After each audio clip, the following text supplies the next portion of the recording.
All right, here we are at another episode of Flipping Houses for Rookies. And we're off. Yay! We're at podcast number 249, Peter. How are you this morning? I'm doing really well. Good. Very, very good. How about you? I'm good. Got too much going on. Trying to juggle everything, but other than that, it's been okay. I know. I'm at the tail end of some big stuff that's been taking years, but right at the tail end, it's going to be good. Nice. Hey, 250. Wait a minute. 250. We got to do something 250, right? I'll let you take me out for lunch.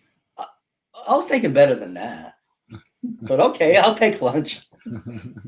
Hey, maybe what we'll do is we'll just grab our cell phones and we'll go to the coffee shop and we'll just record it at the coffee shop. Yeah, just like they do on the news. Emma will love that one. Clink, clink, dishes, dishes, cups. All right, episode number 249. Today's podcast is called Multiple Ways to Find Creative Real Estate Deals in an Impossible Market that nobody's doing. Mm-hmm. That very few are doing, actually. Oh, yeah. Yeah. There are so many people talking all across this great country of the United States saying when you put a house on the market these days, it sells in 10 minutes with multiple offers over asking price. Mm-hmm.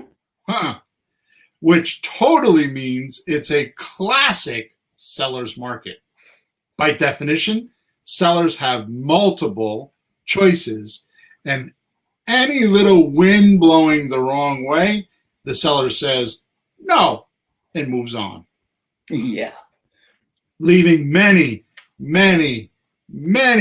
if not all investors to believe it is impossible to find deals. Never mind the gargantuan ones you used to hear about. Yet, if you are in the right circles, like Flipping Houses for Rookies, you hear about these monster deals happening, possibly even wondering how or what you can easily do to find and do no money, no down payment, no bank qualifying transactions. What if I told you they are right under your nose?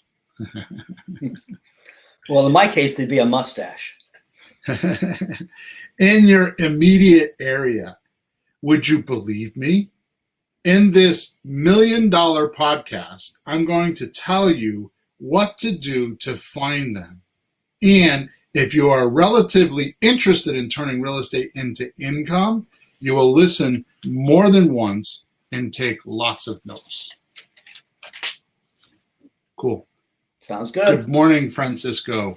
So before we get started, a little bit of housekeeping here. So we recorded this podcast every Thursday morning, 9:15, 9:30-ish a.m.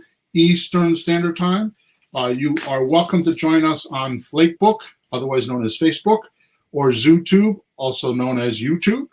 They're my nicknames for these platforms that seem to give me a hassle all the time. They don't want to cooperate with the Bill's Planet methodology, so I nicknamed them, just like the mob would nickname a guy, with a crooked nose.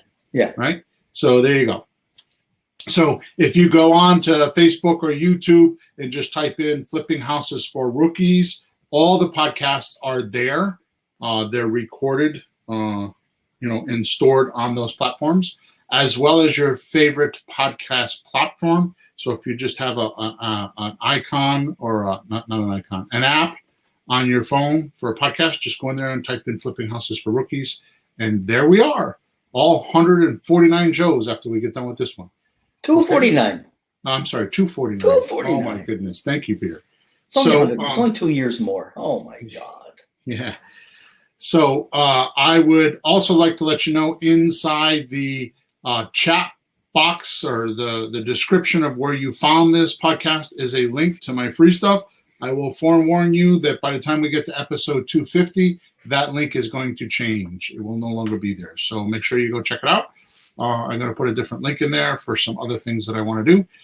So go check it out before I take that link out of the description box. Or you can go to flippinghousesforrookies.com And there's all our courses are there. The support tickets are there. I answer all the support tickets multiple times a day if I can. Definitely within a 24-hour period. I have no VA or a virtual assistant or anything doing that. I do them all myself, especially if they're talking about deal structuring. I get a lot of people that listen to this podcast and actually do what we suggest on here, Peter. And they actually go do deals and they send me support tickets like, Bill, what do I do? Yeah. It's always surprising. We've had guys call, hey, I bought a couple houses doing what you say. We go, what? Yeah, exactly. You already bought a few? Yeah, but I have some questions now. No kidding. Seriously. Yeah. So people can pull it off. Maybe the gutsier of us, but they're doing it. And of course, I put up with some of it until it dabbles into some of the coaching, which we do private coaching. We have courses. I have all that kind of stuff.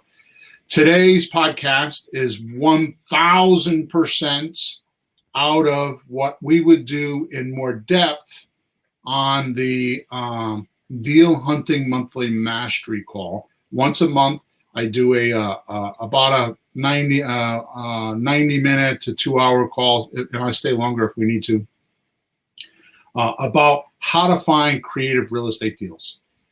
So what happens is we do a Zoom call. And once you leave the Zoom call, I record it, and all of the documents that I use and everything that we talked about is put on a web page, and you have access to that web page to download all my materials, all my scripts, all my paperwork, whatever it is that we're talking about for 30 days. We do that call the first Wednesday of every month. So if you go to flippinghouses4rookies.com, the courses section there, on the top right-hand side, there's a link that says courses. Just go in there, and you'll see it. It's a blue icon, says Deal Hunting Monthly Mastery, and you could find out about it all the details there. Okay, but just realize that today, what we're covering is right out of that playbook. Okay, I kind of because it's a podcast, and I'm really working on how long the podcast should be, because this podcast tends to run 95 minutes, all that stuff. Thank you, John. John says, John Ramirez says it's well worth it. He's talking about the Deal Hunting Monthly Mastery.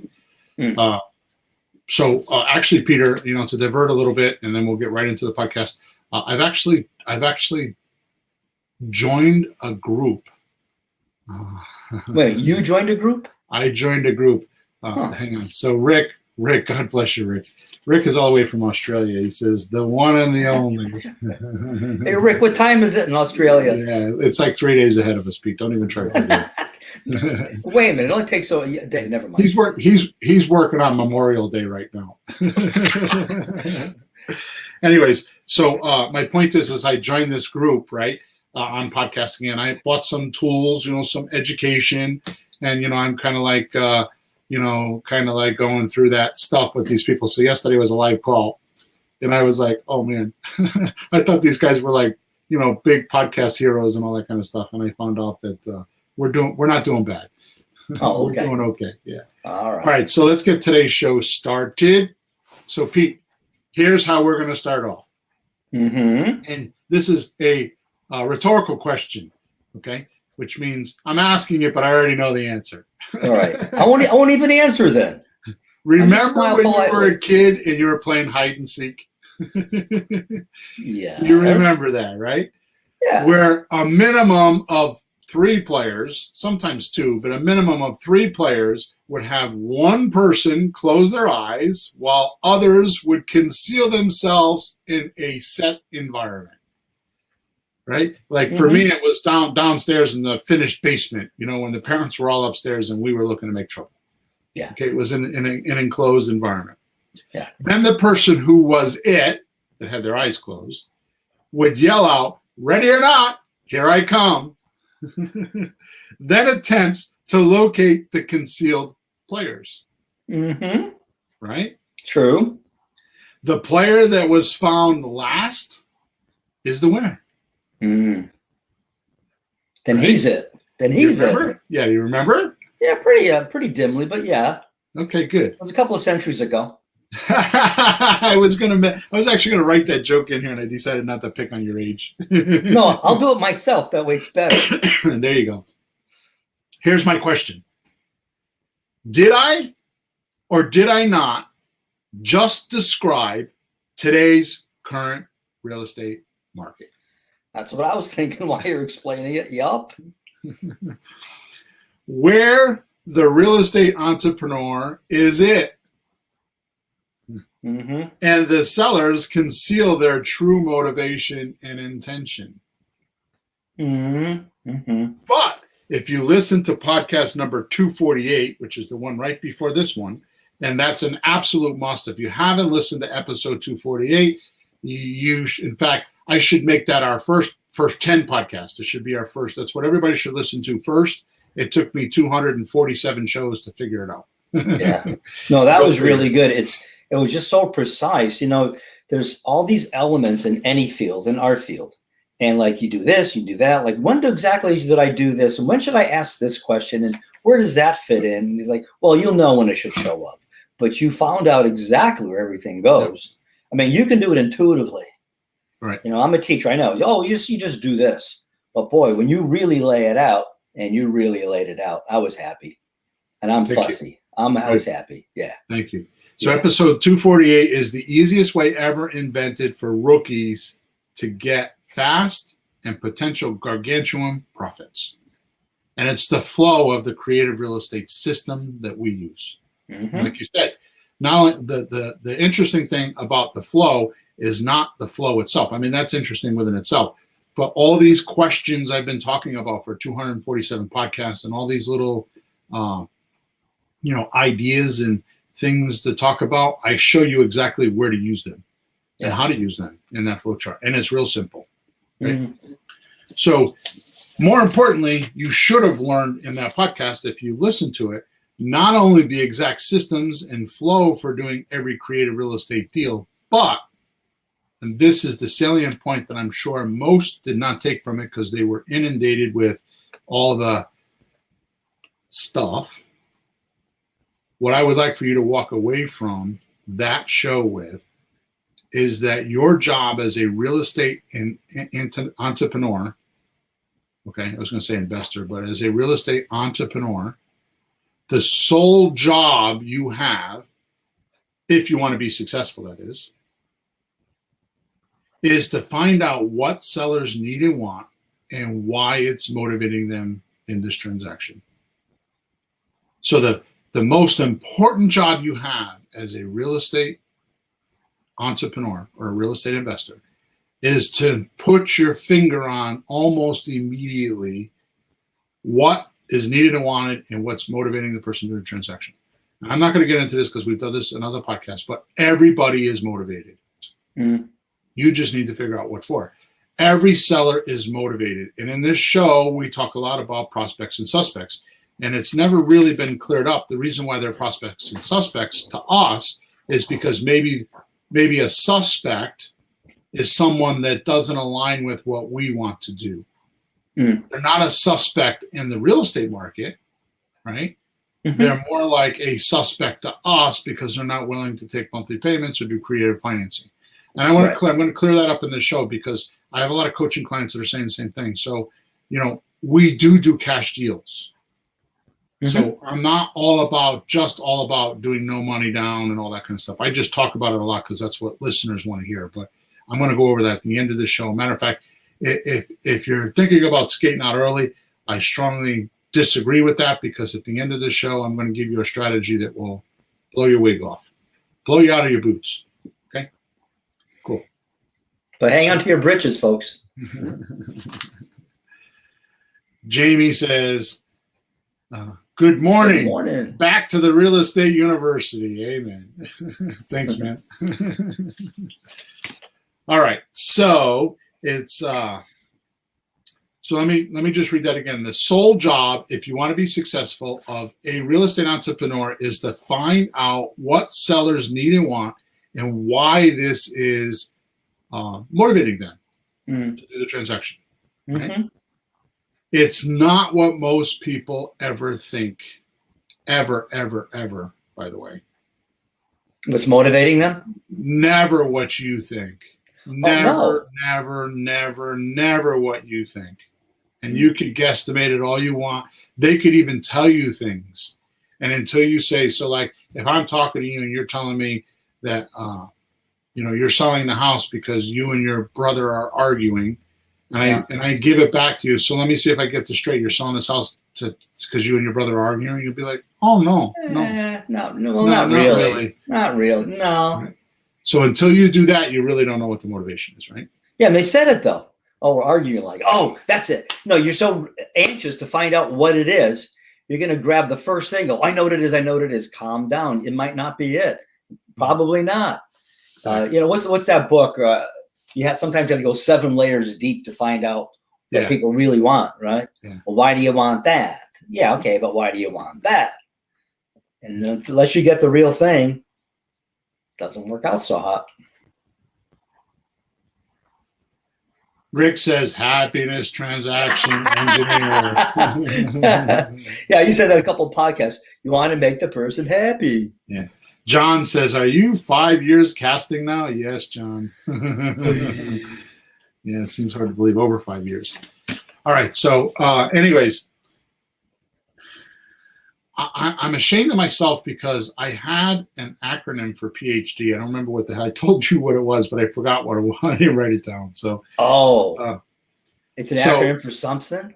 Yeah. So it's not what most people think is motivation, and it's not having a PhD like I do, right? In deal structuring, magic sentences, or even a dump truck load of cash. It's none of that stuff that makes deals. No. Yeah. It's knowing and seeking the correct congregation for your sermon. Mm-hmm. Okay. So here's what I'm going to do. So does that clear? Knowing and seeking the correct congregation for your sermon. Is that clear? What does that mean to you, Peter? Just so I don't have attention on that I'm talking gibberish. Yeah. It's a little fancy. There's a thing in public relations, maybe marketing, that there's different publics, different groups of people, housewives, kids, musicians, different types of people. So if you got a product, you got to find out who might want it. You just don't go advertising to the wrong group. Which magazine which newspaper, where do I put a bill? Just all that stuff to find who should I be talking to, so you don't waste your time and money on the wrong crowd.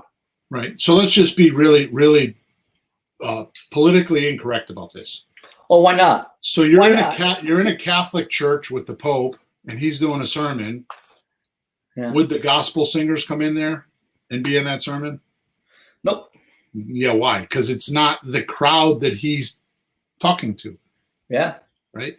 If you're a vegetarian, would you go to McDonald's to buy a hamburger? No.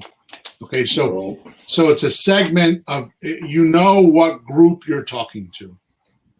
Yeah. And the reason why that's the most important, that is absolutely, positively, over the ramparts, the most important thing you can do in real estate. And nobody ever talks about it. Yeah. Yeah. Like I gave you an example. So asking a free and clear owner, in other words, they don't have a mortgage, if they'd be willing to sell the property for what they owe on it. It's just not the right thing to say to that person. You know what I mean? Because they don't have a mortgage. They don't know anything on it.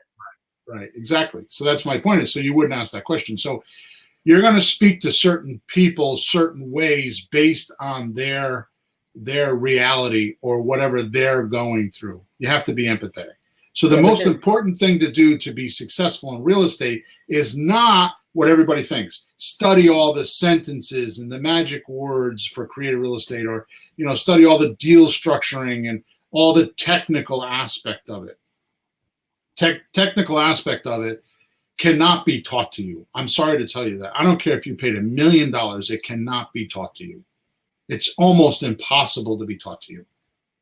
What you need to do is you need to get your education through observation. You need to be able to do the transactions, understand the problems you're having, and then go off and get the technical stuff, right? Mm-hmm. So like if I want to learn how to fly an airplane, the best thing I could do on my first day of school is sit in a cockpit and play with all the buttons. Yeah. Now I have total reality. So when I hit the textbook, I know what I'm looking at because I sat in the cockpit of that airplane. That's right. Right. So that's why I badger people in my emails on my email list, which keeps growing and growing. It's amazing how much response I get from that email list lately. And And the reason why is because, I had this be a reluctant buyer program. Go out and talk to your seller and study them. Watch how they respond to you. Pay attention to their questions and their concerns, and go out and see, 3 to 5 sellers without even trying to buy the property, and study the seller, and then come back into the textbooks and the courses and study them. And you'll have a whole different conceptual understanding of how it's supposed to go, because you get some reality attached to it, right? That's why I push that whole line. So, but that's not why I'm here today. So here's what I'm going to do today. Okay. I'm going to mock up some different scenarios. Now, obviously I'm not going to get all of them. I'm just going to take a few of them. Welcome back, Desiree. Missed you. Where have you been? Desiree, where you been? Desiree, there's one you sent this week. Thought you sent it directly to me. I did, Desiree. And I hope it wasn't the fluffpreneur one. She's talking about my emails. I sent out people an email say, "Are you a fluffpreneur?" And I used the old bad word right in the first sentence. Snowflake. Titch. All right. Yeah. So anyways, I can't do that. Well, I just did. So anyways, I'll get badgered for that later. So here's what I'm going to do. I'm going to mock up different scenarios or conditions that our listeners might be in while trying to find deals, like actual conditions, right? Then I'm going to give them ideas and proven ways they can find deals that match their financial and resources condition that they're in. Right? Because all different people are in different situations, and that could be the first barrier, right? Like you and I know, Peter. You and I know, and this is a little bit out of text, but you and I both know that the first barrier to learning is thinking you already know it. Yeah. Right. So to me, the first barrier to entry on real estate is not having the right list and not knowing what you don't know.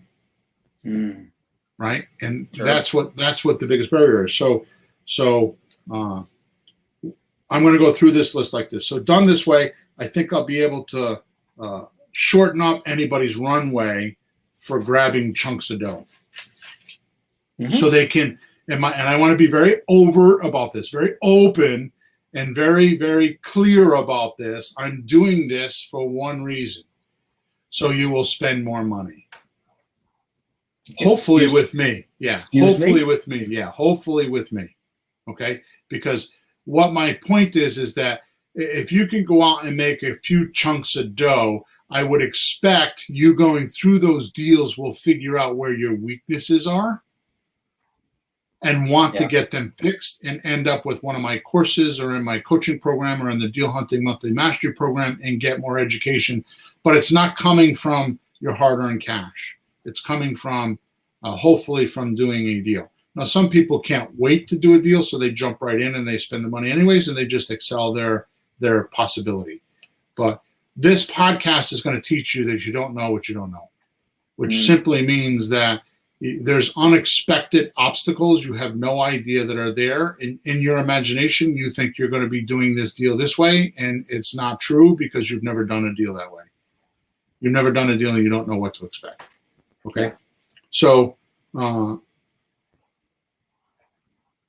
anyways, let me catch up here. So I would expect you could make a few bucks, get some training, and absolutely at that point do more deals and get to the point where someday you could just fire your boss. Fire the boss. Okay? All right, let's start off with someone having a job. So this is the first mock-up I have. Someone starting, let me back up. Let's start off with someone having a job, a spouse, a husband or wife, or however you do it, kids, soccer or wrestling games to attend to, because the kids are running around and you got to do all that stuff. And a pushy boss wanting more and more work from them every week. Okay? Now that's some pressure. That's definitely life living them, right? Life is knocking them around like a pinball, right? And I'll take it one step further. There's always too much month for this person, never enough money or time to get this real estate thing off the ground. They know they want to do it.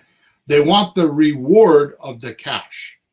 They want an extra $3,000 a month or $30,000 a month, or they want to be free. They want to fire the boss. They have the end result very clear in their head, but they never seem to get around it. Every week slips through their fingers, and they get to the end of the week, and they're like, damn, I didn't do anything with my real estate. Right? And Christmases go by, and, 4th of July's go by like they're weeks apart. Right? Holidays, in other words, right? Yeah. If you're in the United States. If you're not in the United States, you have your own holidays. Okay? So basically, very few resources, right? There's not a lot of resources when you're in this condition or this position. Right. No money, right? Or not enough money, or, very little money, right?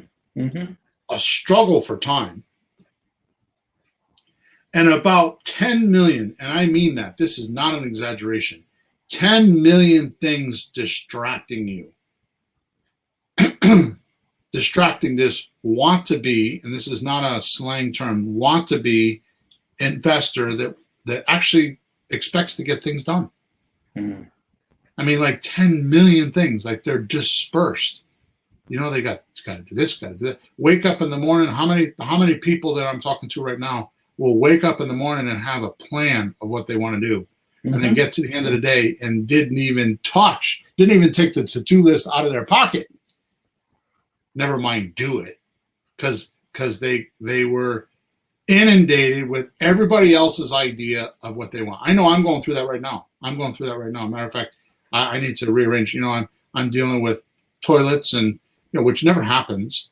I put a new tenant in a house to replace a toilet. I have a closing I'm doing. I got to replace a hot water heater. And I got all these things that every day seem to keep popping up.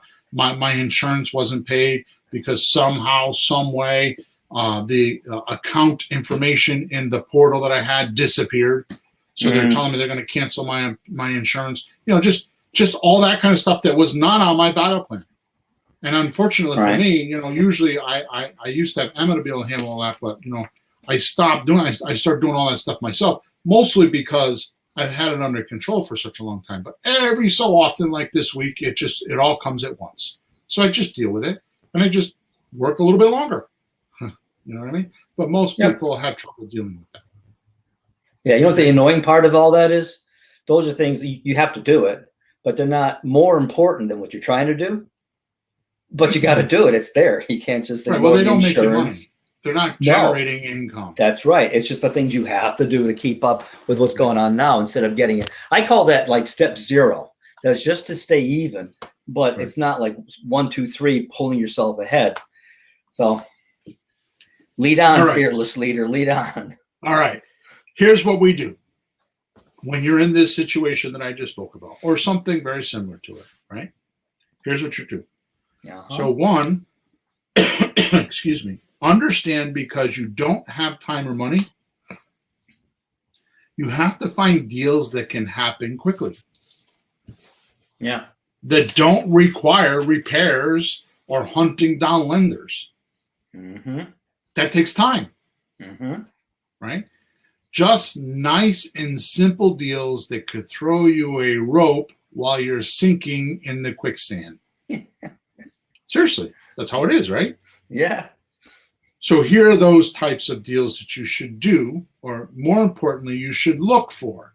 So that's what the important thing is that you need to figure out that this is your situation, and these are the type of deals you want to do or should do. So now you need to go find out where's that congregation that you can speak to, or do your sermon with, right?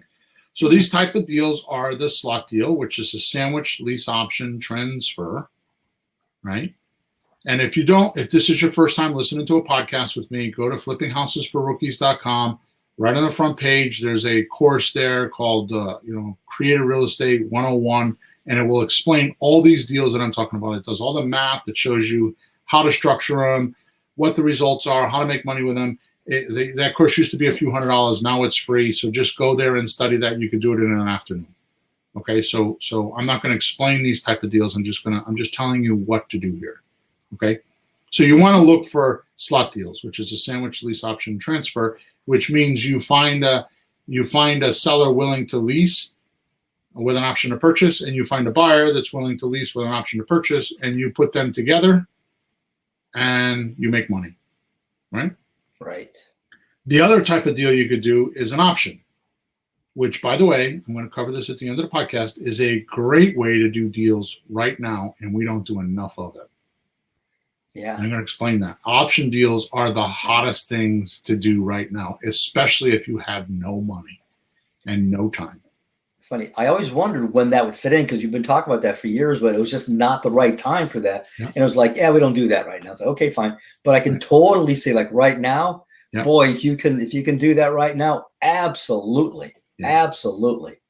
And then the third thing you could do is rent to own, which is very much like a slot deal, except this deal, the slot deal, you just match make, you get your fee and you leave. With a rent to own, you do the same type of work as a slot deal, except now you're going to stay in the deal because you got 15% worth of equity and you got 20 or 25% worth of cash flow. Okay. Yep. So those are on the deal. Those are the three types of deals you should look for. You will find other deals. Here is the secret, folks. Here is the secret. Hear me loud and clear right now. I went over this in podcast number 248. You're going to find other deals. Do not let those other deals distract you. You don't throw those deals away. You decide that where you are and what condition you're in right now, that's not best for you because you don't have the resources or the time, and you'll go off and dilly-dally with that deal that you don't know how to do or will try to figure out how to do, and you won't get anything done. You won't make any money. You'll work and work and work and work and work and no result. Sometimes months on that one deal, and stop looking for the right deal for you. So what you do is you write these contracts. So if you find another deal, like a rehab deal, then write a purchase and sales contract and go assign it to someone and just make a few bucks for doing it. $1,000, $2,000, $5,000. If you stumble across those deals. Don't try to complete the deals if you're in this situation. You're going to soccer games and you got to cook dinner and you got to go to the grocery store and you're a soccer mom or you're a dad that's got 3 jobs. Don't fight the system. Don't try to fight your habits. Just do the deals that you can do, and the quick deals that don't take a lot of time and a lot of money are a slot deal, an option deal, or a rent-to-own deal. Those don't take a lot of time. Usually within 30 days, you can conjure up anywhere from $3,000 to $20,000. Does this make sense, Peter? Yeah, and it just dawned on me. The time you spend on these, quote, smaller deals would probably yield you the same kind of money per time spent as the big fat looking deals that you might be looking for that take a much longer time, but you're still making maybe the same per effort and time put out. Exactly. And you might not get a renovation and it takes us 6 months and we make 30 or 35 grand, but how many hours did we have in it? It's 6 months worth of a lot. And when you're so busy, you can't do the other ones sometimes because you really can get wrapped up in them. Right. But the thing that you're really making the point of is you don't have contractors. You don't have the private money guys. You don't know how to do it. You're going to spend too much. You're going to do it wrong. You're going to do it the way you would like to see the house done and not make any money in the end. All that's okay. You can do all of that once you get more time and you've done a couple of these deals and made $3 grand and went and bought a course for $1,000 or whatever and learned more so you can elevate, right? So it's kind of like a ladder is too good of an analogy, right? You got to go clean the roof you got to go clean the leaves in the gutter on the roof, right? Mm-hmm. So are you going to try to take all your tools up one time on the ladder? No.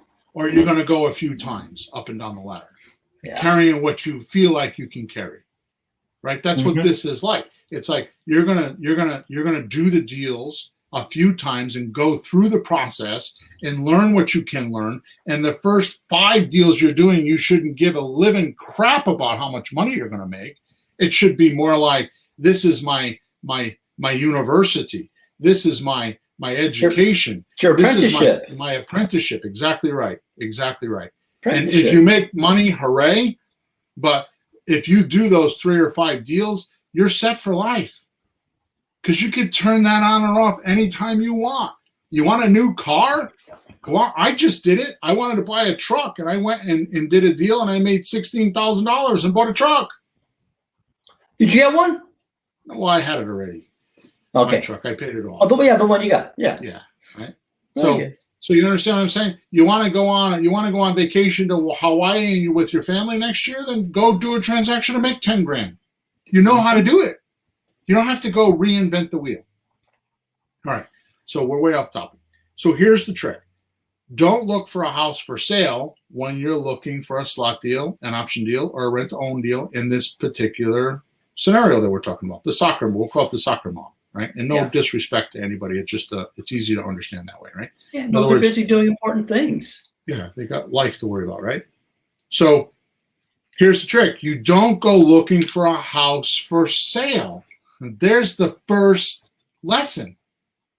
That's not the right sermon for you to preach in this congregation. Because what do people want when they have a house for sale? They want cash. They want the money. Do you have the money? No. Do they want a discount? Not in today's market. They don't want a discount. No. They want over asking prices. You know, I saw a survey recently that people put a house on the market right now and they're expecting to get 20 grand over asking price. Yeah, I saw a 19% increase in house prices where we are right now. 19. Boom. So here's what you're going to do. You're going to instead search for the rental sections. You're going to look for rental sections, right? So here's what you're going to want to do. You're going to want to get on Flakebook, or as I call it, Zillow.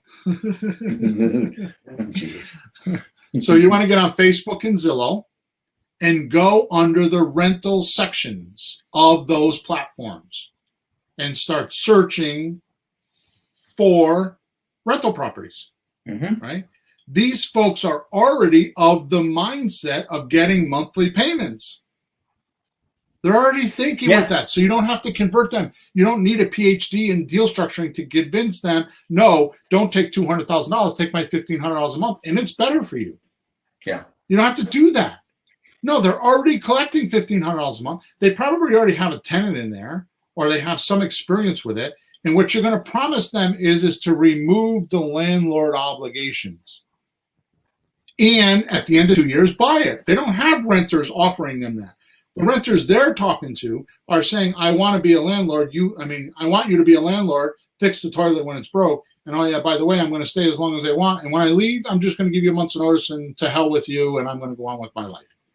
There's no end game for them. There's no finality for them. Now you come along and say, wait a minute, how about if I collect that $1,500, right? You still get your payments, but now you don't have to be a landlord, right? And I'll buy it at the end of 2 years, right? And what are you going to do? You're going to assign all that to your buyer. So your buyer's going to do the land. So you're not doing any landlord. You're not going to be the landlord. You're going to assign it all to your buyer, and your buyer's going to be responsible for fixing all the toilets and smoke detectors and cutting the grass and plowing the snow, and you're going to assign all that. But your renter doesn't know how to do that, so you're going to bring that to the table, right? So they're already ready. They're already. This is the congregation that you want to preach your sermon to. They're going to get it. They're already thinking this way. You're in the conversation in their head already, and you bring tremendous value to the table because you're going to say you don't have to be a landlord, and there's finality here because in 2 years we're going to buy it out for the price we set today. That's a benefit. It's a whole different angle than trying to take a for sale by owner or a person that has a house for sale that's expecting $200,000 and saying, nah, I'm just going to give you $1,500 a month. Make payments. Yeah. Make payments. Right? Hey, can I buy this on pay? Well, you're giving the guy an exit strategy. Yeah. Yep. Hey, question that I think other people might be thinking, because I caught it. If there's already a renter in there, what do you do with the renter that's in there? I mean, they might want to buy it and turn into the buyer, but what do you do if they're there for another few months? That's a good question. So what I do is, if there's a renter in there, I wouldn't do a slot deal. Slot deals are only done on vacant properties where you can put a new owner occupant in there. Mm-hmm. What I would do is I would tell the owner, if you want, I can do this deal, but you need to give me 15% worth of equity and 20 or 25% worth of cash flow, and the tenant can stay right there. Mm-hmm. As long as you're making that money, it's good for you. You don't have to spend the money to go try to find that. And when the renter, when you tell the owner, the seller, I will, and this is important, you should write these words down because they're crucial. It took me a bunch of years to figure this out, and it doesn't sound that way when I say it. It sounds like I just made it up like this morning. Well, it should sound like that. Yeah, exactly. It shouldn't sound like some slick line. I will fulfill your obligations with your tenant all the way. I will fulfill your obligations with your tenant all the way. So if you made a year lease and this is the second month, I will fulfill that obligation all the way, and I will do everything you promised them to do.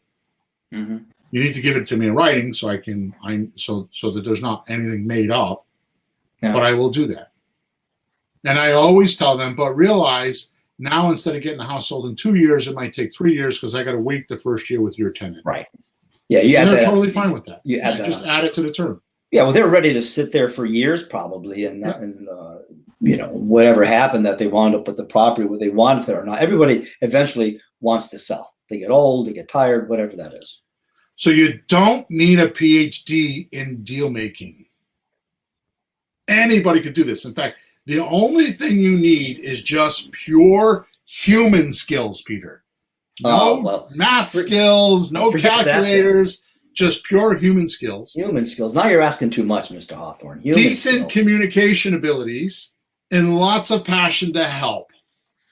Oh, so okay, that's all right. That's all right. Right? Basically, you're a matchmaker. Okay? You're putting together sellers and buyers that need a little instruction or need a little bit of help. Right?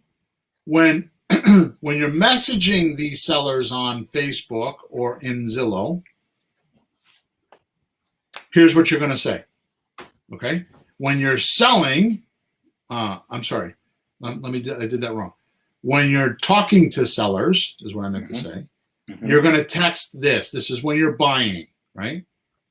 Would you consider renting for a few years and then sell it to me?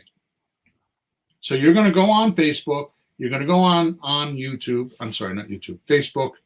I got to get my head together here. So you're going to go on Zillow. Facebook and Zillow. Thank you. In the rental section. And you're going to message these people or text these people. Would you consider renting for a few years and then sell it to me? Sometimes we say, would you consider renting for a year or two and then sell it to me? Sometimes we say, would you consider renting for a few years and then sell it to me? That wouldn't work for you, would it? They're all the same question. Yeah. But I like the last part you threw in. We picked that up a while back. You like that wouldn't interest you, would it? Or you wouldn't do that, would you? The reluctant part, like, it's a double negative, but it works, right? Like, you wouldn't go out with me, would you? Yeah, exactly. Exactly. It's a litmus test. Now, here's the magic. Now, this is the magic, and I kid you not, I am not talking out my ass right now. I am talking from pure 100% experience between all my support tickets. Again, I've talked in the past. I tend to talk to somewhere between 7,000 and 9,000 people a week. Not all one-on-one, some on the podcast, in my email, in my support tickets, in my private coaching groups, all that stuff. So I get, and I'm not being a hotshot, I don't think that's enough people, by the way, but I get a lot of different ideas and I get a lot of opinions, some unsolicited, I get a lot of information, and it's probably more than the average person, but there are people that get much more information than I do. I'm just telling you where I'm at and why I make these statements. Okay. Yeah. So I totally lost my train of thought. Oh, I know what it is. You do this for 15 minutes a day, and it's almost impossible to go a week without having a conversation with somebody. Now, realize on Facebook Marketplace, which is where you should be doing this, the address and their phone number and contact information isn't going to be there. Just be a human being and say, I'm interested. I would like to talk to you. Give me your phone number. Don't try to be slick. Don't try to be a salesman. Just be interested. Use pure empathy. Go back and listen to episode 248. This will make total sense exactly what I'm talking about. Okay? So that's looking for sellers. So you're looking for sellers. You would message them or text them. Would you consider renting for a few years and then sell it to me? Type of a phrase. When you're selling the property and you're looking for buyers, okay, all you have to do is put a picture of the house there and say house for sale, no bank qualifying. And believe me, you will get flooded with information, with people. Yeah. House for sale, no bank qualifying. House for sale, owner financing. Is this an owner finance house? Yeah. Your seller is giving you owner financing with an option. They're letting you pay for it monthly until you can pay it off. Now, do they own it free and clear? No, they're just collecting rent from you. It is a owner finance type of transaction. So you can say house for sale, owner financing. You know what makes owner financing so glorified and so special? Is you, the real estate entrepreneur, once you have the house under contract, makes the decisions, not somebody else. Not the bank, not the realtor, not the seller. Nobody makes that decision except you. So you make the decisions on who's going to rent and who's not going to rent. That's the glory. You know what I like about that? I spotted something in my own personal life, and I'm sure all of us go through this, that you're not just doing what you want in your life. You have to answer to the bank. You might have to answer to the boss or other people. And anytime you have money, it's like, gee, who wants this? The IRS wants it, the bank. It's like, damn it, can we just leave me alone? Can we just live our lives ourselves? And when you come and buy and selling houses, you think you have to ask the bank for permission, the lawyer for permission, the state for permission, everybody for permission. In these situations, it's just between you and a seller and a buyer. And you could do whatever you can imagine if they agree to it. You don't need anybody's permission. We don't break the law, but you don't need people's permission. Just this person needs something, you help them. That person needs something, you help them. And you're the guy orchestrating it. Isn't that the greatest thing ever? With no permission for anybody. The realtor, the broker, the lawyer, the thing. Oh my God. I'll have you know the position of not having money is much simpler than having money. And the people that don't have it are very lucky. I kid you not. My daddy taught me at a very young age that he taught me that having money is harder than not having money. And it was years later before I realized that. Just think of it this way, without getting off on a whole nother podcast here, but the elitist of this world. The elitist. What does an elitist mean? Well, they're special. There's only a few of them. They're on top of the pile. They think they're upper God's class. good gift. And they think they're God. They're upper class and they think they're God because they have money. They're sitting on Mount Olympus. Here's how to be an elitist. There's only one rule to being an elitist. Protect the money. No liabilities. Don't get involved if there's a repercussion to the money. That's how they go generations, because they have all this wealth and they figure out how to not have liability. Yeah. That's how they do it.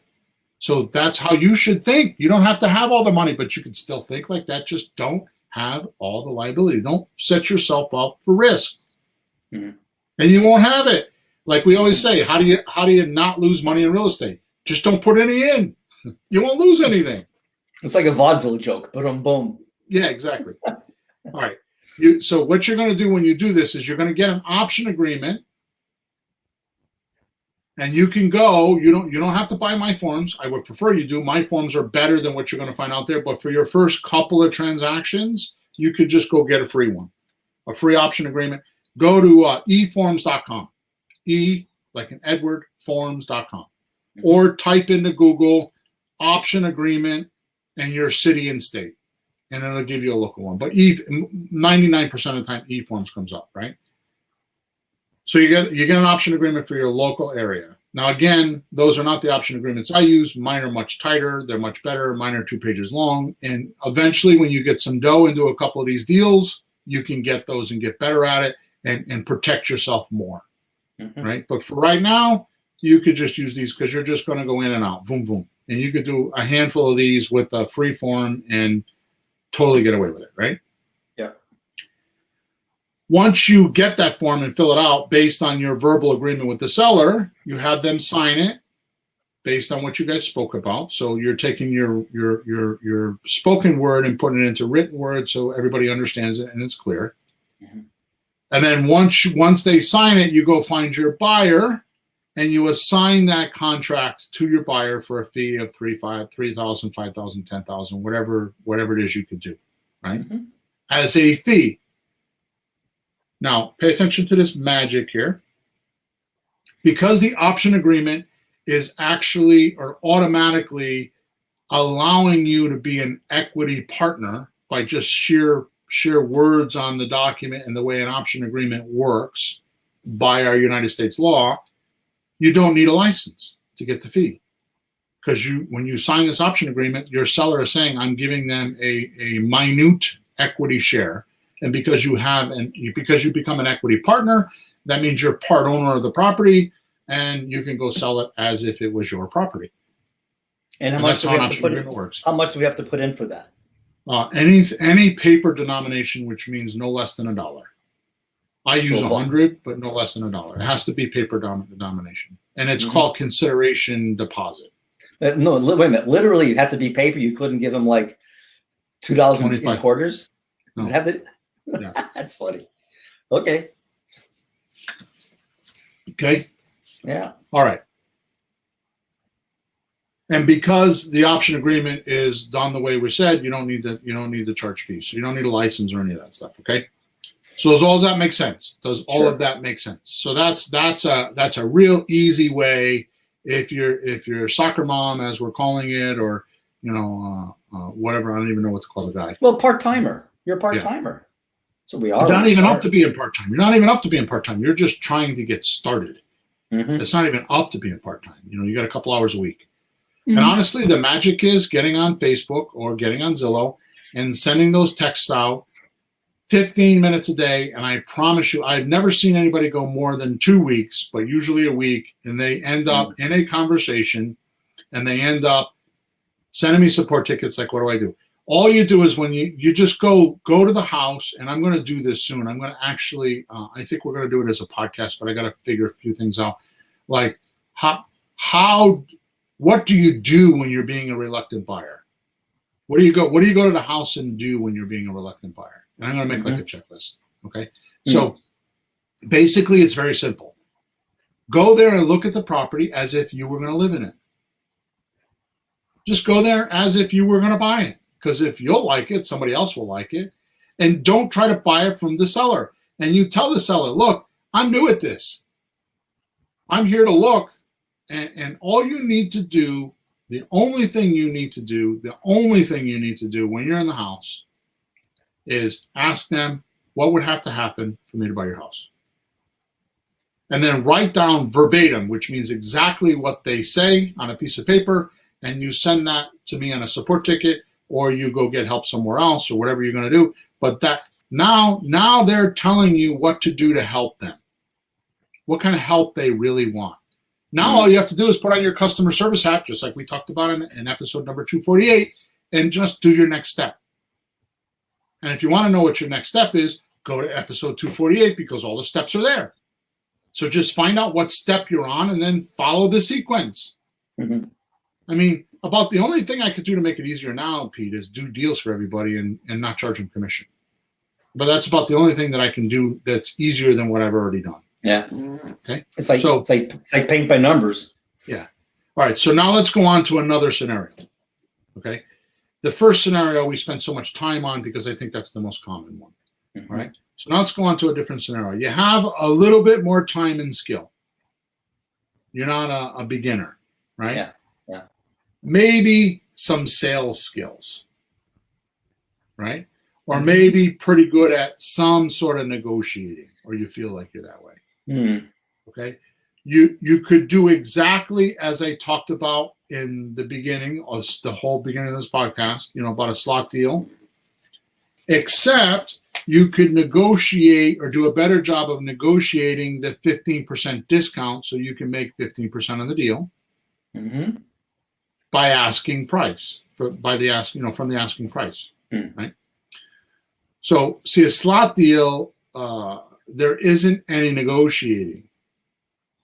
A lot of people miss that. A slot deal, there's no negotiating. That's why it's the easiest deal to do. You just give them what they want and add your option consideration fee on the top. right? So if they're asking $100,000 or they owe $100,000, you give them the $100,000. If their monthly mortgage payments, we'll say $800 a month, you say, I'll pay $800 a month. So here's what happens. If I were to sell you my computer today for $1,000 and you paid me $1,000 in cash, that means you paid $1,000 for my computer. If you took that same transaction and you paid me with a credit card $1,000 and then paid for it over the course of 24 months, you'd be paying more than $1,000, right? That's what we're doing in this transaction. The guy that's giving us his credit card or needs to make payments because he doesn't have the $1,000 in cash, no, he's going to pay more. It's just the American way. We didn't make this up. It's just how it works. So you're doing that for your buyer. You're going to go to your buyer and say, okay, this $100,000 house, you have to pay $105,000, and you got to give me a $5,000 deposit, and you keep the $5,000 deposit, because if you sell the house for $105,000 and you keep the $5,000, he still owes $100,000, which is what you owe your seller, right? Yeah. All you're doing is getting paid to do the paperwork. So you bought the option agreement from your buyer. I'm sorry, from your seller. I don't know why I keep confusing that. You bought the option agreement from your seller, we'll say for $100 or $1 or $10, and you sold it to your buyer for $5,000. That's all you did. You didn't buy and sell a house. You didn't have to renovate. You didn't have to have a closing. You didn't do anything. You bought and sold a piece of paper called an option agreement.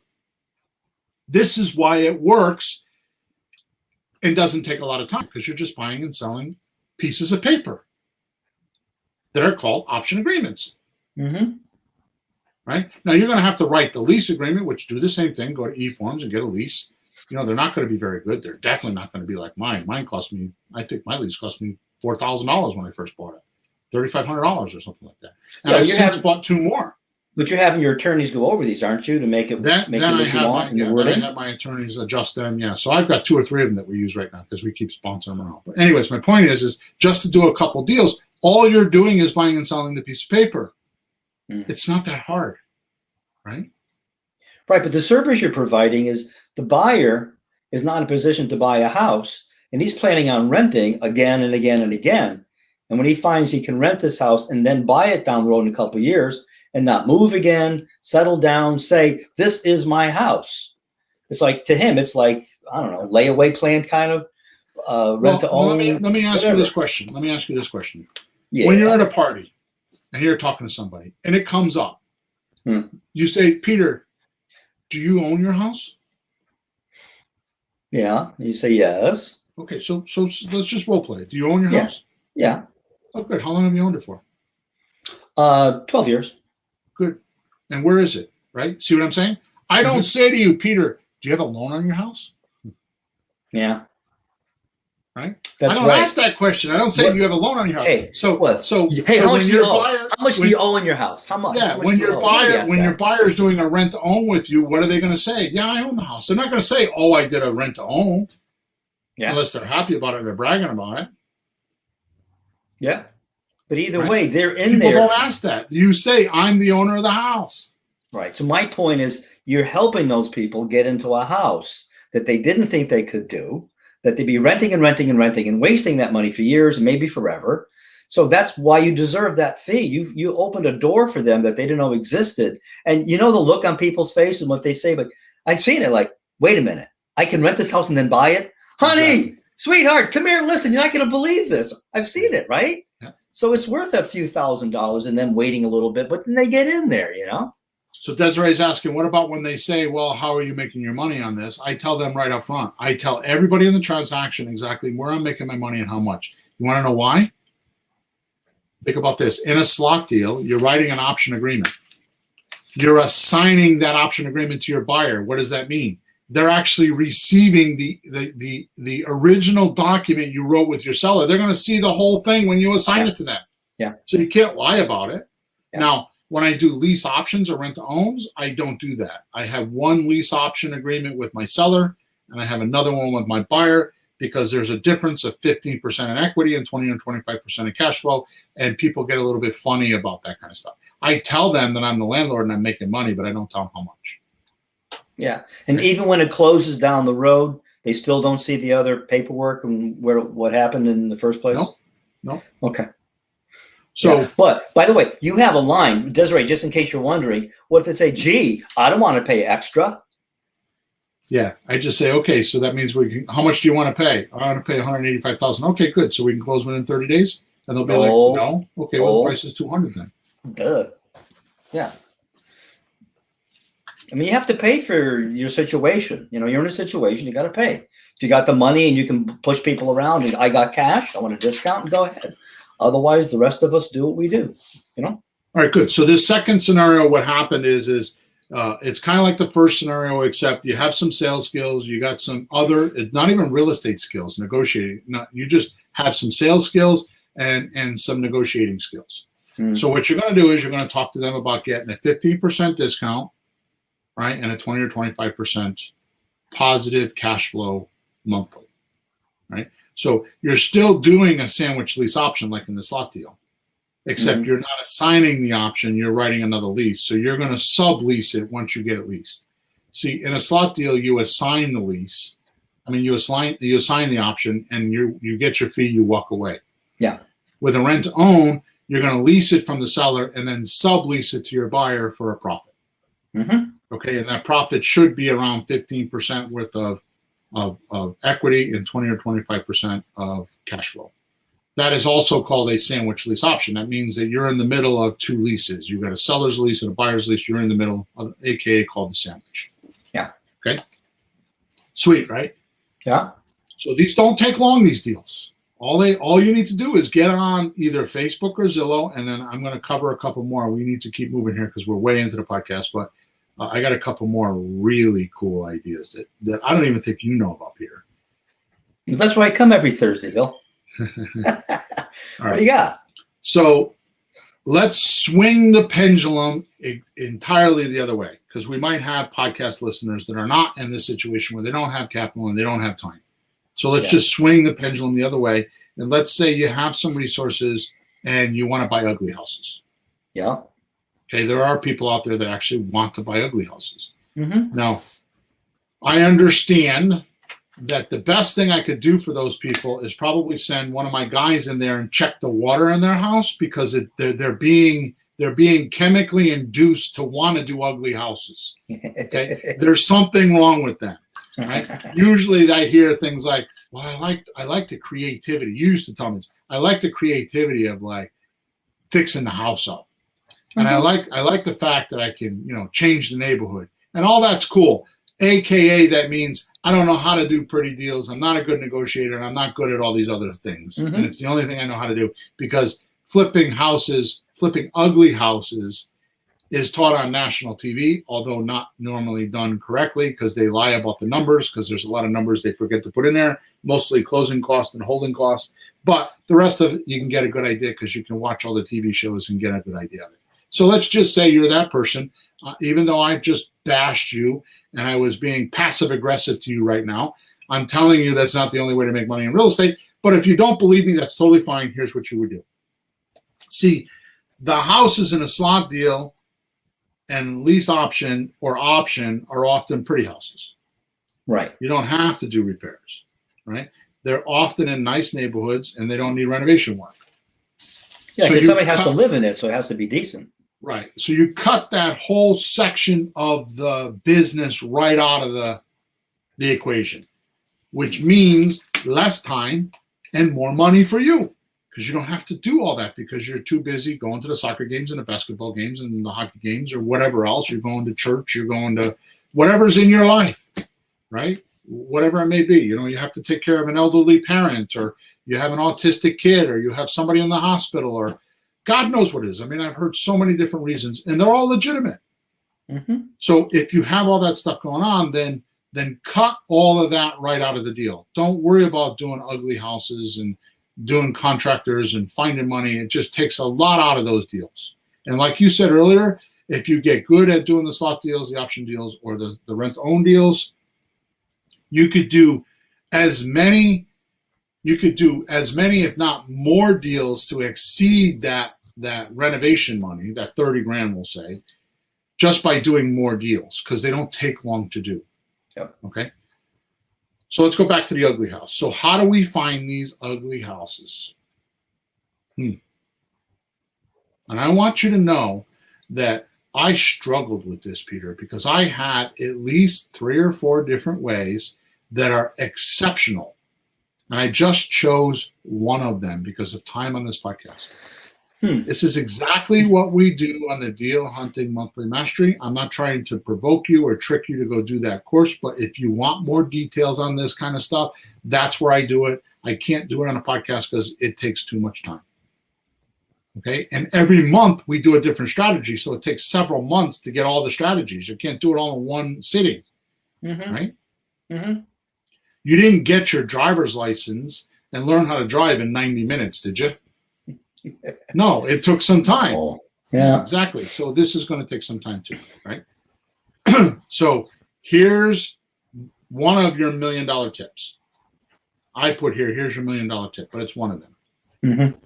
And where no one is going to tell you this or teach this to you, unless you're in some sort of a private circle like flipping houses for rookies. And I'm going to be very overt because I'm going to tell you what to do here. I'm not going to tell you how to do it because I don't have time.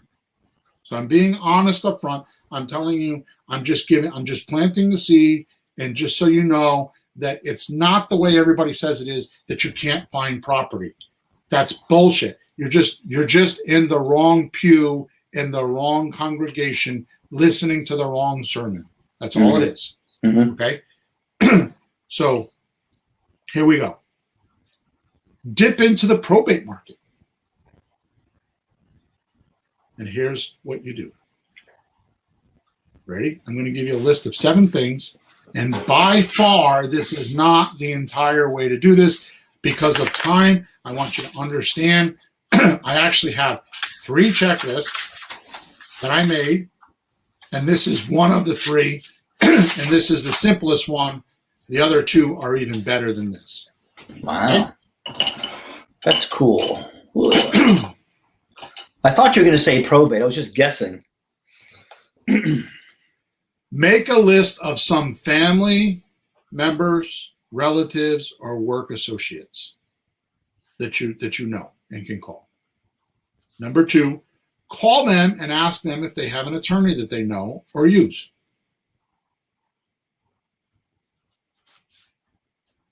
Number 3, ask them if they're willing to make an appointment with that attorney and you together so they can introduce that attorney to you. Number 4, the 3 of you meet, your friend, relative, or coworker, and the attorney. So there's 3 of you, that person, you, and the attorney. Now you're getting a formal introduction because the attorney is not going to say no to his other client, right? And it's not a cold call. You have his undivided attention for 20 minutes or a half an hour. Right? You ask this attorney, and in my checklist, which I'm not gonna, the only way to get it is in the Deal Hunting Monthly Mastery because I'm not gonna recreate it to give it away and all that. I'm just not gonna do it because I'm too busy and I just don't want to do it. But I actually have a list of about 12 questions you ask when you're sitting in front of an attorney. One of the questions is, do you do estate planning or probate work? That's the key question. If he says yes or she says yes, ask if they have a case that needs to sell a house right now. And would they be willing to have you go out and look at the house and give them an offer? Now pay attention to me, Peter. I'm going to tell you a quick story, which was not part of my thing today, but I'm going to tell you how I figured this out. Sure.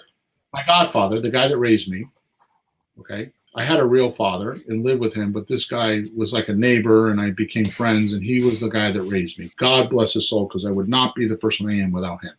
I would not be who I am today without him. I absolutely, positively, completely adored, respected, and admired him. And this is how I learned you don't put somebody on a pedestal, because I put him on a pedestal all my life. Okay? So, because when you put somebody on a pedestal, what do? They look down on you, right? Okay. So this person indoctrinated me. It's amazing what he did. He taught me about money. He taught me about sex, how to fix cars, how to do electrical work, how to do plumbing. He taught me how to talk to girls.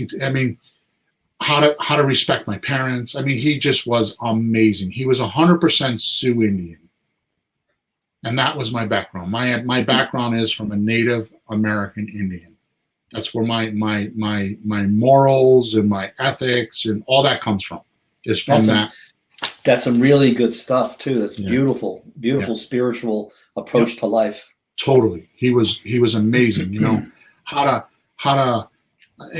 can't even, we go hunting and he would tell me how to read, how to use a compass without using a compass by reading the moss and the light and the leaves and I think back about it. To me, it was just being a kid, but it was absolutely, it gives me goosebumps to think about it. Exhilarating. Yeah. You don't get that nowadays. Anyways, he ends up with Alzheimer's. Now he had money. Fortunately, we were able to pay for it. So I'm not a family member. I'm just the neighbor kid. But I'm like his kid he never had, right? He had 2 children. One died. His wife died, both of cancer, right? So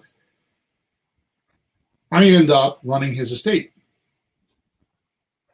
So one day I'm sitting in a room, in a room in someone's living room, and with the lawyer and the granddaughter of my godfather, right? And just whimsically, because I was bored and we were like waiting for somebody to call us back or something, I said to the attorney, "Hey, you do a lot of probate stuff?" He goes, "That's all I do." And I struck up a conversation with him and told him that I buy houses. So here's what I figured out, because I had befriended him before I did business with him. What I found out which, by the way, he had a house for me to go look at the next day, and a week later I bought the house. Wow. I bought that year, I think, three or four houses from him, which is how I made a lot of my money back in the day when I was working for Management Success as a salesman, right? Mm-hmm. I was having my daughter do work for me because I was getting these leads from this probate attorney, which I don't know why I ever shut it, because he went away and I never realized that I shut this machine off. It had never occurred to me until just recently when I started teaching it. It's like, why am I not doing that? It's like, all you need is a few attorneys to give you deals and you have a whole pipeline. You don't need marketing. You don't need nothing. You need a few attorneys to befriend you that are probate attorneys that get these deals. Because here's what he taught me in the point of my story. Mm-hmm. He felt it a privilege to know me because when he was talking to his clients and trying to close them on doing probate work for them, he would say, "I have a guy that buys the houses for me in my back pocket, and we could probably do this probate deal quickly." Jeez, that's so weird. You think he's doing you a favor, right, but it turns out he needs people to buy it. And that's a great thing to be able to say to somebody. I didn't think of that. Like they're trying to decide, should we get this lawyer to help us or not? He goes, "Oh yeah, I got a guy." "Oh, okay. We'll go with you then." Exactly. It's crazy. Exactly. We go around with our hat in our hands, These relationships, you only need, 2 or 3 or 4 attorneys, right? I mean, look at our friend Jeff. Yeah. Yeah. Right? That one that begins with M, Mr. Jeff M. Yeah. Right? What does he do?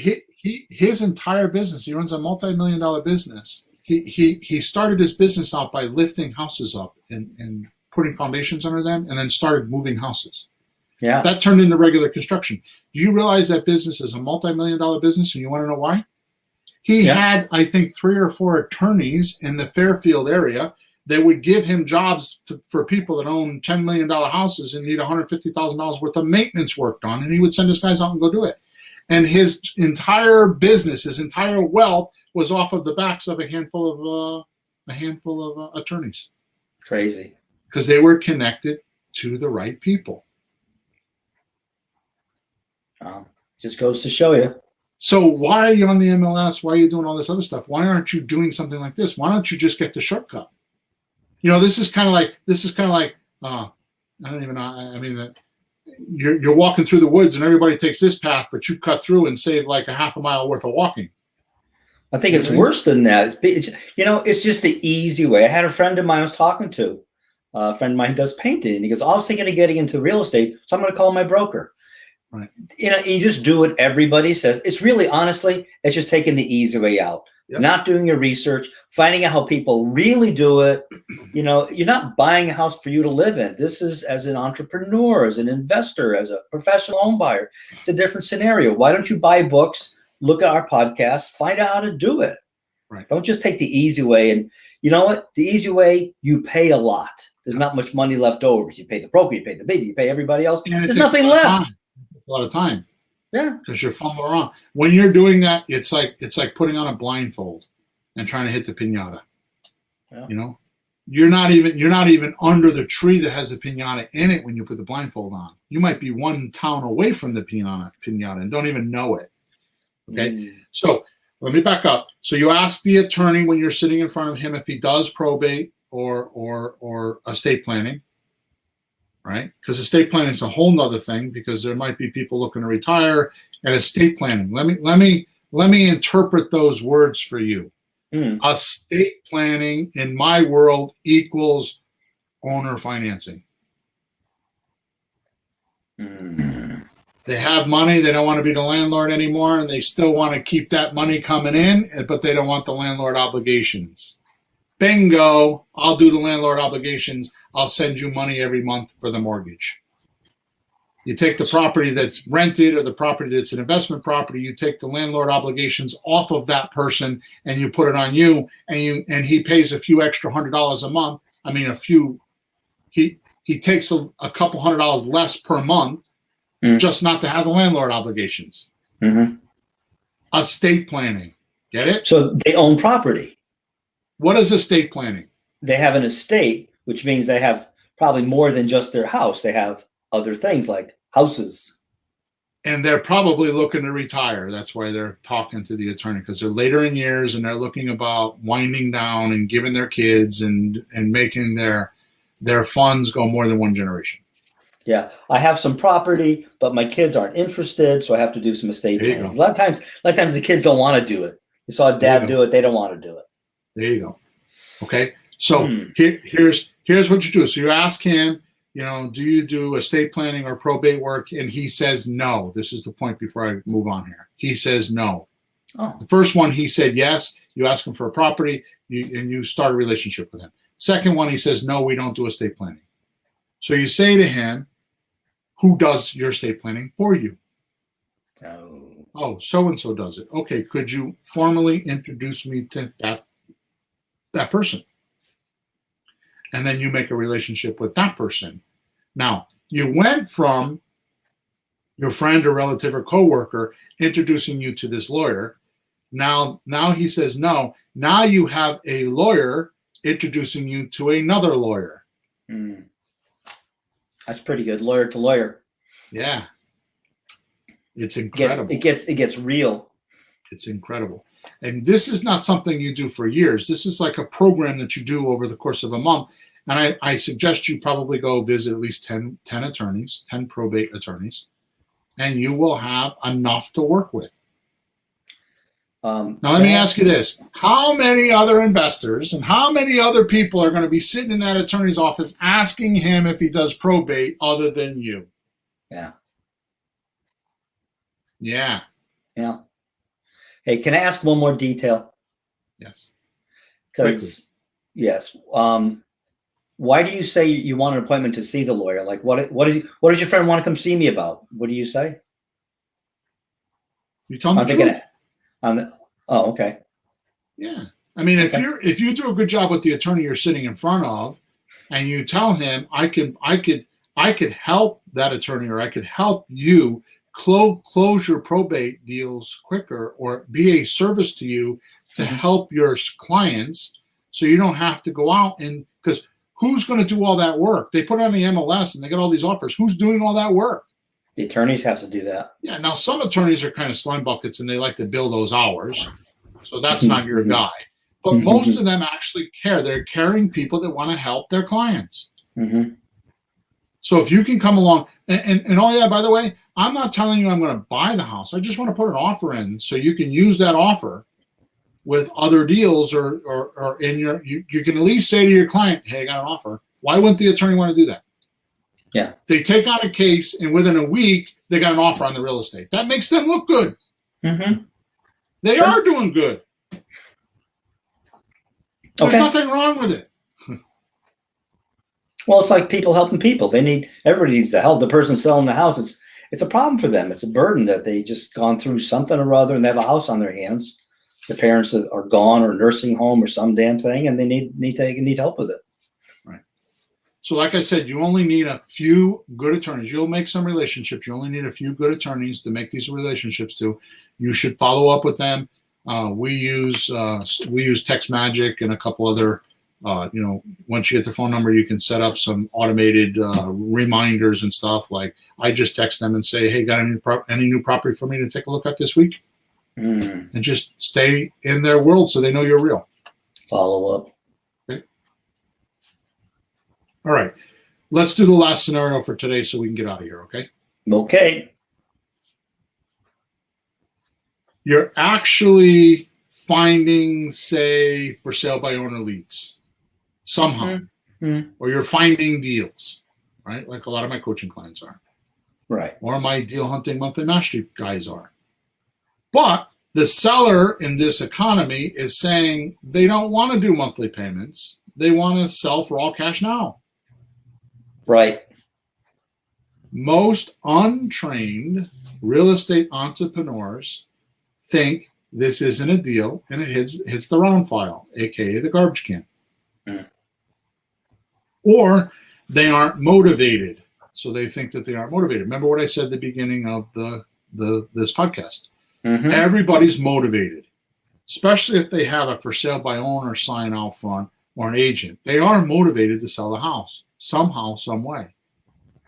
But you think because they didn't align with your making a payment program or no money down or your type of strategies that they're not motivated because I taught you they're a suspect. They're a suspect for you, but they're not a suspect in life. Right. Right? Yep. So most untrained real estate entrepreneurs think this isn't a deal or they aren't motivated, but they don't know what they don't know. Let's say someone has a house worth $200,000 and it's worth $200,000. And it's a pretty house. And you were real good at negotiating. Not even real good. You had some negotiating skills, right? And you got the price from 200 down to 180. Right. Now, I'm telling you that this is easy to do, and we do this in our coaching program, in my private coaching. I teach you how to go over the cost to sell with a worksheet that we have. It's a cost to sell worksheet that shows the seller that their first 10 or 15% of the deal is for transaction fees. Right? Yep. And they're not going to get that money. Most people don't know that they're going to pay 10 to 15% in closing transaction fees. They don't know that. Yeah.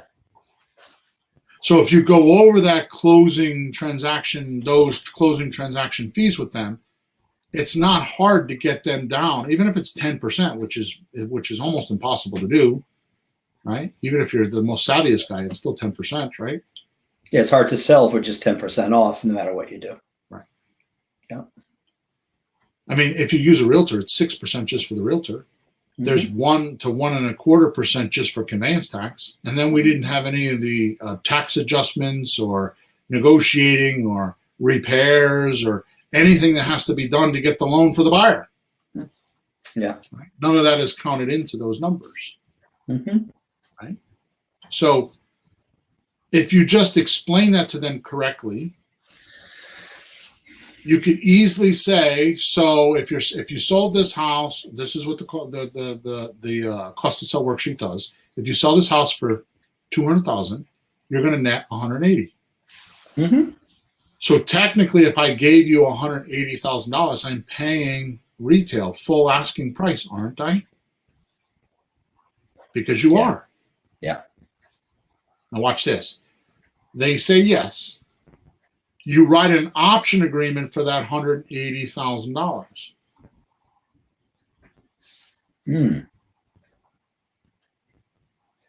Are you with me? I am. You go on the market mostly Facebook and Zillow, Mm-hmm. and you list that $200,000 house for $185,000. Now you have an option agreement on it. Yeah. Which means the seller agrees to if you bring a buyer to the table, they agree to sell to you for 180. You sold for 185. So you can make $5,000 to do this transaction. Don't get greedy. Don't get greedy and try to make the 200,000, because here's what's going to happen. If you don't have a hook or a unique selling proposition to sell it at the same price as the 200,000, because realize that the realtor is selling it for 200,000 because there's the cost to sell in there that he's not telling the seller about. So it's going to absorb all that. Yeah. Right. So I won't even go on that rant. They don't even know how much he owes or nothing. They don't even know if they can clear that. And there's many deals that blow up at the closing because the seller's not getting enough money to cover the mortgage. Right. As the realtor, nowadays they might, but in the past they never asked how much they owed. Right. It's the realtor system is not set up that way. Mm-hmm. Right. So you get an option agreement for 180. You put it on the market for 185. So that means when you find your buyer, you write a contract for 185,000. Now pay attention to this. You're going to write the contract between you and your buyer. Now you don't own the house, right?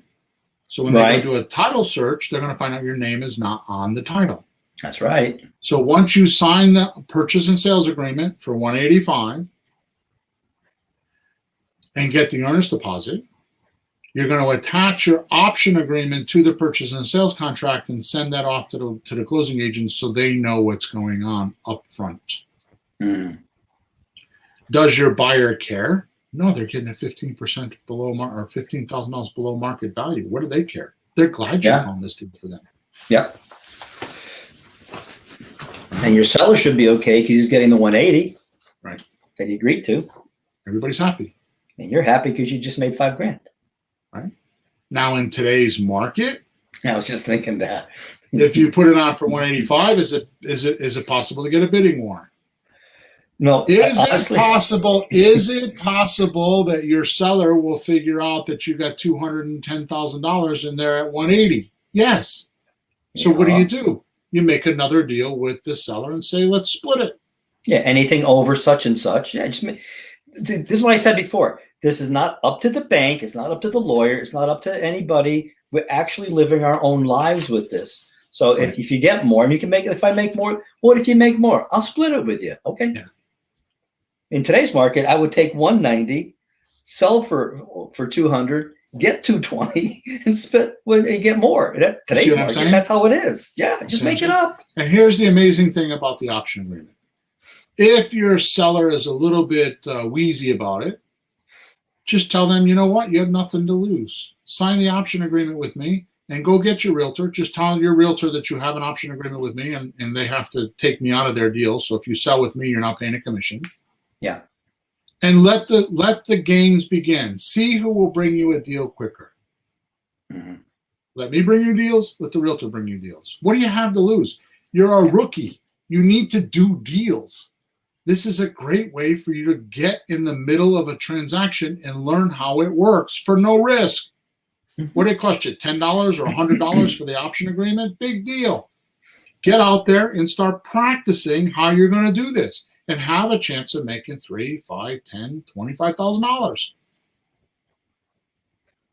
So I don't want to hear from my creative real estate investors that they're not finding deals because no one wants to do payments because everybody's taking over asking price, which, by the way, when you use generalities like that, it right away tells me it's not true because generalities are not specific.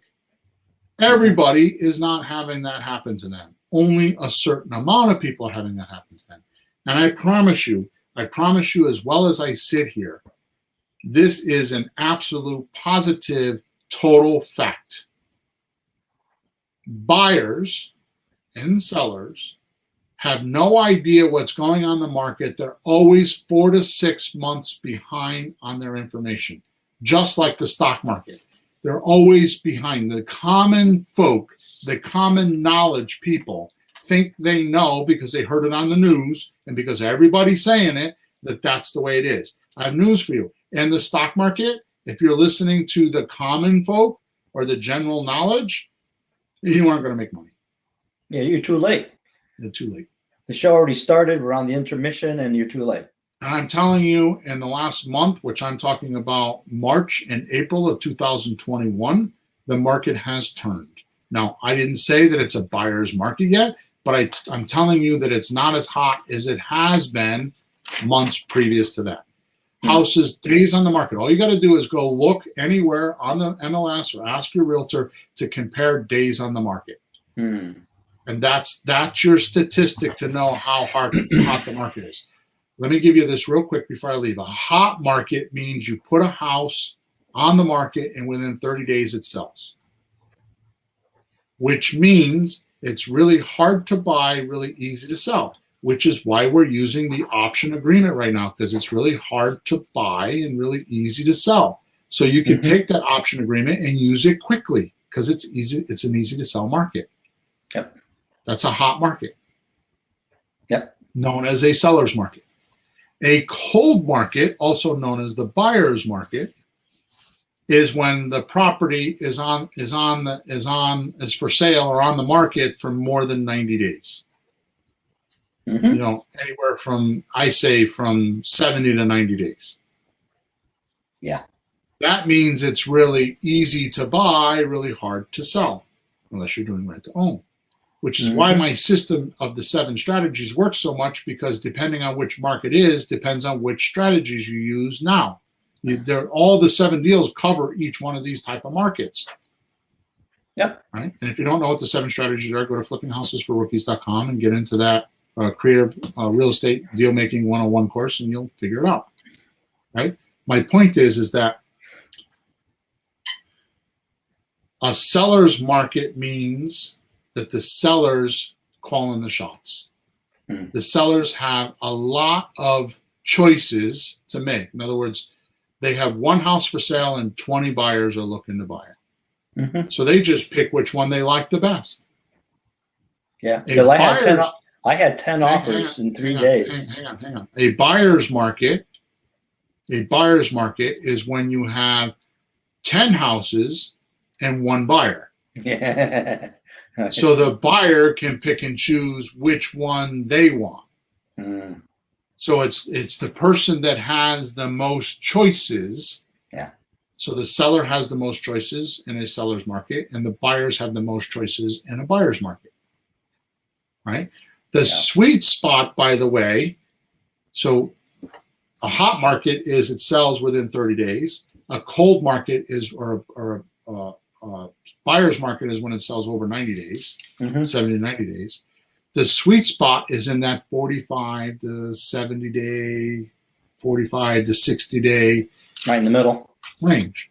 When houses stay on the market for 45, 40, 45, 60 days, the seller begins to humble and think that their idea isn't going to work because they don't have people lining up at their front door giving them the offers that they think.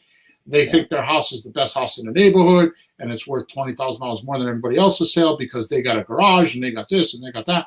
They start to humble.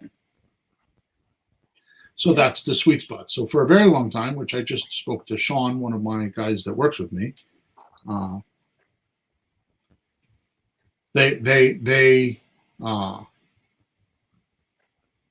we stopped looking for those for sale by owners. See, what we do when I'm looking for sale by owners is a lot of times we'll just look at over 30 days.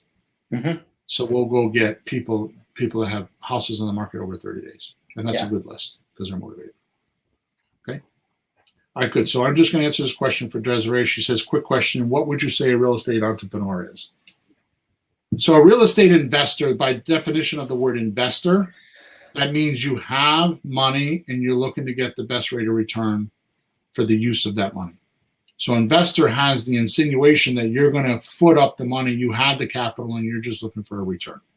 A real estate entrepreneur means that you have, and by the way, in the transaction, money is not the only thing. It's only one portion of the transaction. real estate entrepreneur means that you have these available resources. You have a closing agent. You have possibly a list of buyers. You have a contractor. You have the ability to get the money. You have documents. You have all at your fingertips, whether they're yours or somebody else's. You have the ability to reach out to someone and get it done. So the real estate entrepreneur is like he collaborates, or he puts all his resources together to do your transaction. He has all those connections. He has all that. He's been listening to these podcasts. He's been doing some study. He has the concepts of doing an option deal or doing this kind of deal or that kind of deal. And he has the resources, of which I'm one of those resources, because they can send a support ticket and ask some questions, right? So a real estate entrepreneur is a person that you want, that a seller really needs to put a transaction together, which is what makes us most unique, because a realtor isn't even that. A realtor's job is to find people a buyer. They're a marketing agent. They're not a closing agent. People think that they're consultants. I'm going to hire a realtor and they're going to consult me and hold my hand through the transaction.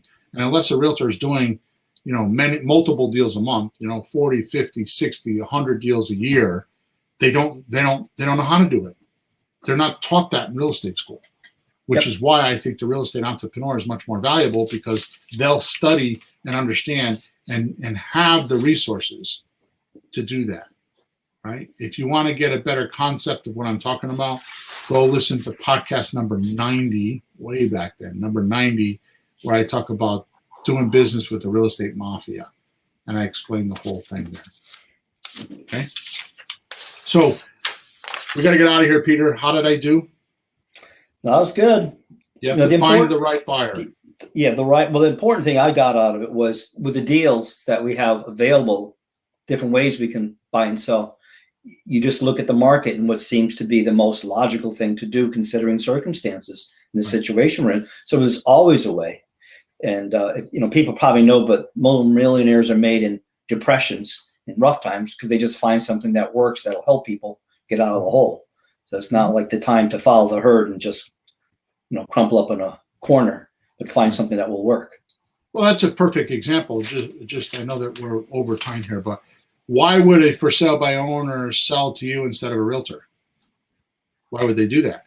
Well, there's a lot of for sale by owners that don't like realtors. They have bad experiences with them, which, by the way, I've sat in thousands of houses and talked to thousands of sellers. And almost every single time, one for one, I hear about a bad story of a realtor or a realtor system.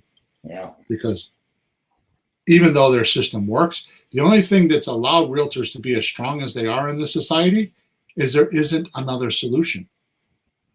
It's either the realtor system or for sale by owner. Those are the only two ways, unless you meet a guy like us.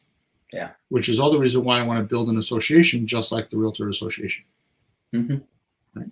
So my point is that they don't know what else to do. They don't know that you can offer all these things to them, right? So they don't want to use a realtor. They don't, or like we just bought a house the other day. They didn't want to wait to sell. They didn't have time. They needed to move on. They had a pressing thing that needed to move on, right? I mean, I just bought a property for $80,000 below market value. I bought the house for $80,000 below market value because the girl ran out of time and needed money like right now. She couldn't put it on the market with the realtor. It wouldn't wait. And if she did, it would have been detrimental for her not to have this money for whatever reason. You know, fees and loans, and there were like real issues there. It wasn't foreclosure. There were real issues there. It was other issues. She owned the house free and clear. Yep. And she made some bad decisions, and she needed the cash to clean it up, and she had like 4 days, and we closed. Yeah, you can find a buyer in 3 days, but it still takes 45 to go through all the steps. So there are people out there, if you deal hunt enough, that just don't want to use a realtor and are willing to listen to these ideas. Yeah. Okay. So, so instead of giving the fees to the realtors from their equity, they'll give it to you. So if you just do some of the things I'm talking about here, I think you'll find that the multiple ways that I've given you today are very effective and definitely where the crowd is not. So you have a chance of doing some deals. Okay. All right, Peter. So the last thing I want to say is don't forget to go into the description section of this podcast, wherever you heard it, whatever platform you're on. You can click on there. There's over 25 free tools, scripts and forms and videos and all kinds of stuff that you can use to go get some help. Also, we do record every Thursday morning, 9:15, 9:30 Eastern Standard Time. You can send support tickets in at flippinghousesforrookies.com support section. While you're there, there's a course there that is how to buy real estate 101. You can sign up for that. That's free. And there's a bunch of videos in there that could teach you how to do all the stuff we're talking about, the slot deals and subject to deals and all these other kind of deals that we didn't talk about today. Also, be aware that we do a meetup once a month. The third Wednesday of the month, we do I do a virtual meetup. That's the third Wednesday of the month. If you're not on my email list, send in a support ticket or send in a support ticket and I'll get you the link so you can join up for that. The thing with the meetup is it's just about deal structuring. It's not anything else except the math. And I get into all the theory there on how you could do these transactions and mathematically how they make sense and how you talk to some of the sellers. I get more into, instead of telling you what to do like we do here, there I show you how to do it. And it's free. It's the third Wednesday of every month. And if you can't make it live, then we actually have a subscription for $8 or $9 a month, and you can go see all of them throughout the months. Okay? Thank you for listening to us. Thank you for all your support.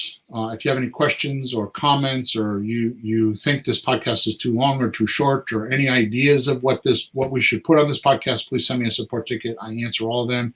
And I've done many podcasts based on a listener's suggestion of what we should do. Okay? With that said, over and out. Go find some deals and be happy.